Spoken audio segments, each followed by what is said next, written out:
If you haven't figured this out by now, colonization is a playbook. Do you guys think Black Americans are ready for the conversation of global blackness? This is a conversation that a TikToker brought up on TikTok, talking about the global majority and the local minority. Are Black Americans actually ready for this conversation? Because every 2 weeks or every few days, we always have this diaspora war conversation going on online. This man made a very solid point in the video he posted, and so many people are relating to it, and so many people are even saying this should be the conversation that we should be having. I saw a comment of someone saying you guys couldn't come to terms with Tyler calling herself colored. I don't think you guys are ready for this conversation. Do you think Black people are actually ready for this conversation? Put together his video and as well some comments, but before we go into the comments, let's get right into the video so we can hear what this man has to say about this. I think that we need to have a serious conversation as Black Americans about if we're ready for the conversation of global blackness, because we don't have the market cornered on oppression. We may lead globally in trends, aesthetic, music, fashion, stuff like that. All that's well and good, but oppression, identity, we can't tell people how to identify. We can't tell a person what color means just because it means something different over here. If you haven't figured this out by now, colonization is a playbook. Okay? They saw niggas and they subjected niggas. Globally. Okay? So, I'm going to tell you this. If you think you so different from a Jamaican, if a Jamaican thinks they so different from a nigga from Arkansas, if a nigga from Arkansas thinks he's so different from a person in the UK, get in a time machine, all three of you, and go have a seat in front of George Washington, and let's see what he has to say about you. Go take your wife with you, too, and see if Thomas Jefferson is around. Guys, and this is to Black Americans specifically, we have to be careful about thinking that we're like the CEOs of blackness. Because what you're going to do is you're going to take yourself out of the conversation about being the global majority. And we was like self-ostracizing, right? Now, I'm not taking away from anything that's been said about us or negativity that people say to us all the time. What I'm saying is, if we are going to be the leaders and we want to be the thought leaders, let's be thought leaders with facts. Let's do some history and let's do some comparing and contrasting and seeing how similar the experiences are. You know, a person from Mississippi and a person from Chicago may not express things the same way, but they're saying the same things. Same thing can be said about anybody throughout the diaspora.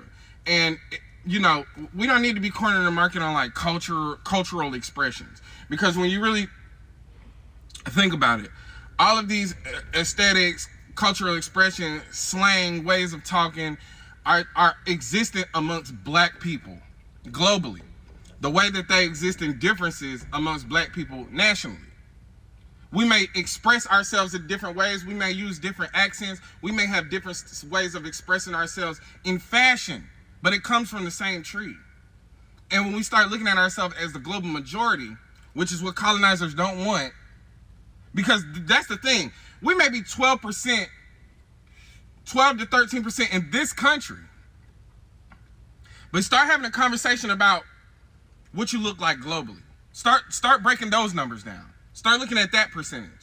And then stop with all the, like, I don't understand how you have an enemy sitting right there and you choose to look in the mirror and fight that person.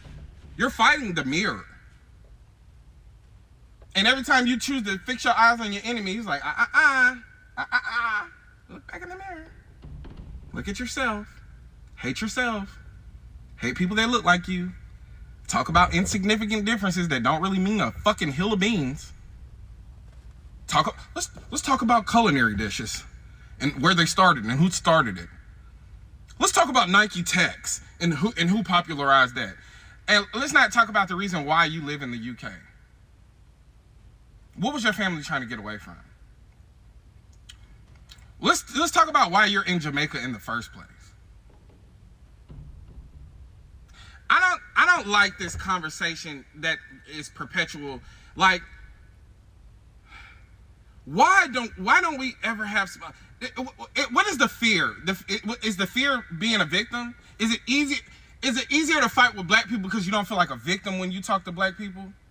because there's no history of oppression amongst us that we've done to each other historically to put us in the positions that we are in today? Is that just a more comfortable thing? Is it more comfortable to fight people that look like you, that have been through the same things as you, because there's no real change in that? It's just comfortable. Are you that scared of them motherfuckers? We can't just use them as like a scapegoat when it's time to like talk. I really have to have a real conversation about why we're in the positions we're in as black people globally.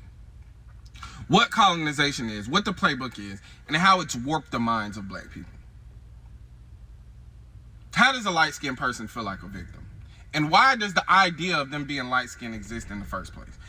What is that part? Where is the idea that I'm a nigga, but I'm the better nigga? Why does that exist? Okay? And then, like, you're not asking enough questions. Just keep saying why.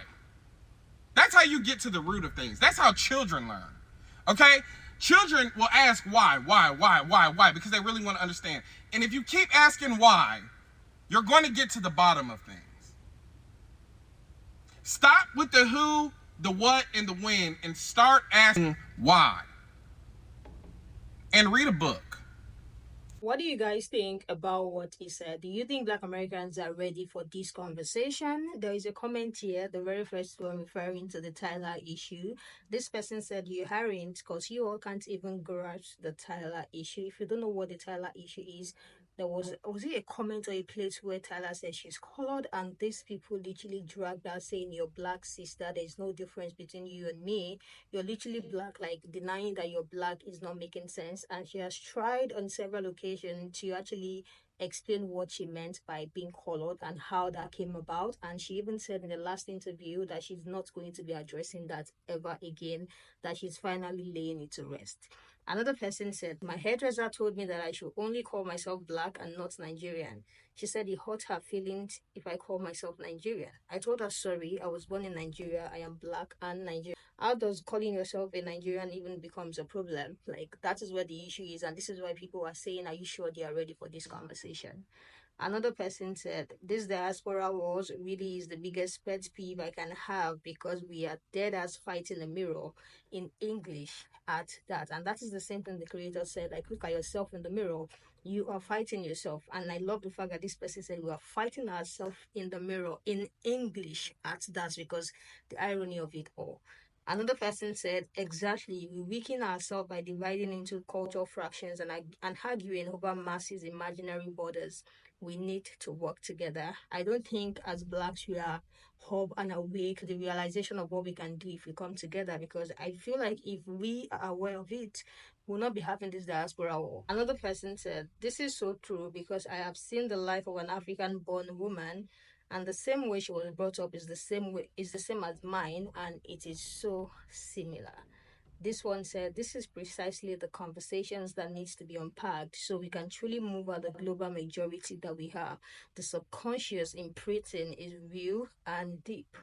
The last one I have here said, I have had a grown black American woman say, you're different and didn't go through slavery, and I'm Jamaican too. All the situations that people have been in is the reason why some are saying, I don't think we are ready for this conversation. And I really don't think we are ready for this conversation. Let me know what you guys think about the conversation that this creator brought up. And let me know what you think about what he has to say and the comments as well. And I will see you guys in the next one.